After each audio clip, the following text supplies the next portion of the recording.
Hi guys, so here's your lesson for Wednesday, April 29th, and we're just going to review AC factoring just like we did on Monday. Okay, so again, at the end of today, you should be able to factor a trinomial using the AC factoring method. Okay, and just remember, when we can only use the AC factoring method if we have a trinomial, which is 3 terms, such as something like this. Okay, for example, 3 terms. So just to review, okay, the different types of AC factoring methods. Remember, we're looking at the coefficients of each term, so the numbers in front of the variables. So for the first one, okay, remember we always start with multiplying A times C. So when A times C, and actually I'm going to do this, positive A times positive C gives us positive AC. Okay, I know that both signs are the same. And actually I learned a cool new trick. Both signs, so the B equals, we can actually put a little both here. Both signs equal whatever the sign of B is. And B is positive here, so both signs are positive. Okay, second one. Positive A, again, times a positive C gives me positive AC, which means that both signs are whatever the sign of B is. So here B is negative. So both signs are negative. Here's the new trick I learned watching a video. Okay? A times the C is negative. Negative C gives me a negative AC. When we have a negative, we know that the signs are different. So I can put different signs. And whatever the B is, so I'm going to say the bigger number is going to be whatever the sign of B is. So when we look at our factors, the bigger number is the sign of B. And I'll do that, show that in an example in a second. And the last one here, A times a negative C, again gives us a negative AC. So we know that the signs are different. And again, B, we're going to say that the bigger number is going to be the same sign as the B. So the B is positive here, so the bigger number when we look at our factors is going to be the positive number. Just a trick to help us out. So let's show that in an example. Example 1. It says express n squared plus 5n minus 24 as a product of 2 binomials. Product of 2 binomials just means factor it out. Okay, our answer, we're going to have 2 sets of parentheses with binomials in them.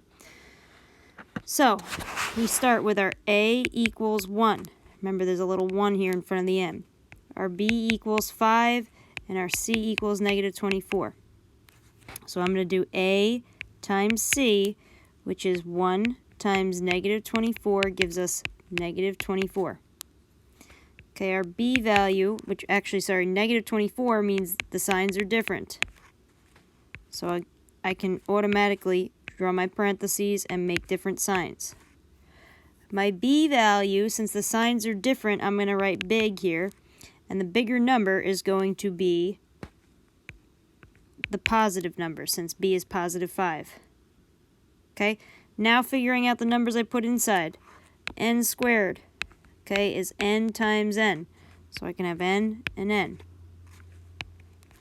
My negative 24. The factors of 24 are 1 and 24. And again, guys, if you don't know this, you can go into GeoGebra and type in 24 divided by x. Okay, use all the whole number pairs. 2 and 12. 3 and 8. 4 and 6. Okay, now I need to figure out, since my signs are different, I have different signs here, that means it's a difference. Okay, we're going to have a difference. So difference means subtract. So which pair here of factors, when I subtract them, gives me 5? Okay, 1 minus 24, nope. 2 minus 12, nope. 3 minus 8, that works. So there's my number pair. Now here's the easy part. Okay, the bigger number is the positive number. So 8's the bigger number, so it goes here, which means 3 is the goes in the negative spot. And we're done. 2 says if x minus 13 is one factor of x squared minus 9x minus 52, what is the other factor? Okay, it actually gives you half the answer. It's giving you one set of parentheses as the answer. So we're going to do the same thing we've been doing. A equals 1, B equals negative 9, C equals negative 52. Okay, our A times our C is 1 times negative 52 equals negative 52.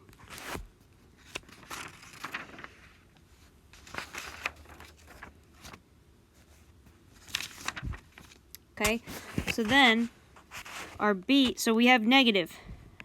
So we know negative means different signs. So I'm going to put different signs in my parentheses. Okay, the B is negative 9. So because they're different signs, the bigger number is going to be negative. So the bigger number is going to go in this spot here. All right, now we take our first term, x squared. We know that x times x is x squared. So I'm going to put x and x. And we take our AC, which is negative 52. Okay, if you don't know the factors of negative 52, again, you can go to GeoGebra. Type in 52 divided by x, enter. Go to your table of values from 0 to 52. And look at all the whole number pairs. So I have 1 and 52, 2 and 26.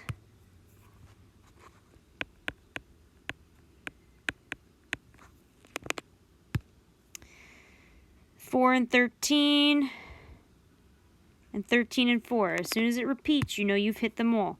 So 4 and 13.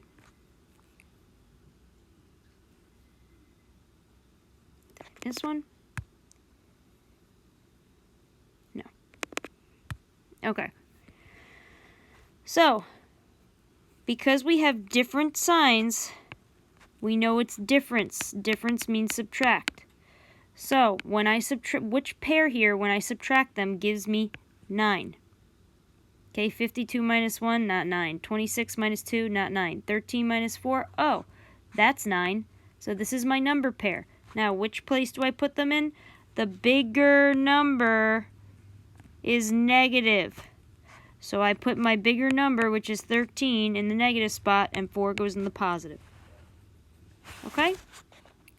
All right, one more slide, guys. So what if the standard form is actually ax to the fourth plus bx squared plus c? We're used to seeing the standard quadratic equation as ax squared plus bx plus c. But what if the exponents are bigger? Okay, we're going to take a look at what that looks like. So, number 3, let's factor this trinomial using the AC method. Very similar, okay? So a equals 1, b equals 4, c equals negative 12.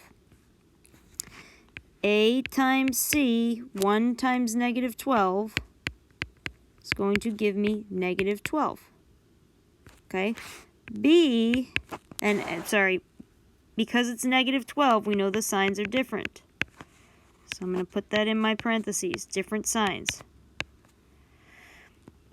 Now, since it's different signs, we know the bigger number, when we look at our factors, is going to be, what's B? 4. So 4 is positive, so the bigger number here is going to be positive. The bigger number is positive. So I know the bigger number is going to go here. That's for the future. So, I take my first term, which is x to the fourth, and here's where it's a little bit different. Okay, what times what gives me x to the fourth? Well, when I did x squared, don't write this as just an example, x squared, x times x gave me x squared. So x to the fourth is very similar. X squared times x squared gives me x4.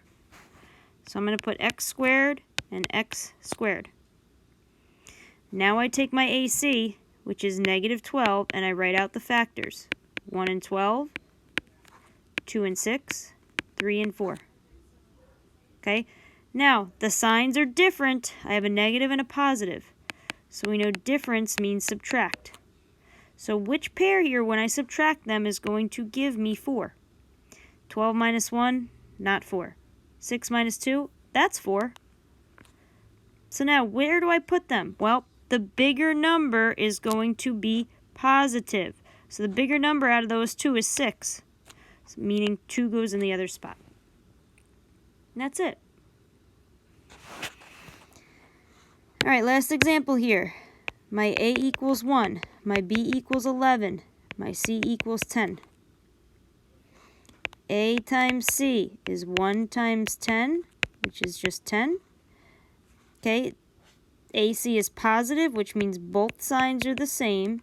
So both signs, my B equals positive 11. So both signs are going to be positive. I take my first term and I write out the factors. A to the 4th is the same thing as a squared times a squared. So I have a squared times a squared. Now I take my AC, which is 10. Write out the factors. 1 times 10 is 10, 2 times 5 is 10, and that's it. Now, the signs are the same. I have a positive and a positive, so this is a sum. Which pair, when I add them together, is going to give me 11? Well, 1 plus 10, that gives me 11. Doesn't matter what order you put them in because they're both positive. And that's it. I hope you guys enjoyed today's lesson. I know it's a little bit confusing. Just try your best on the assignments. The grading will be simple, and I hope to see you guys all very soon.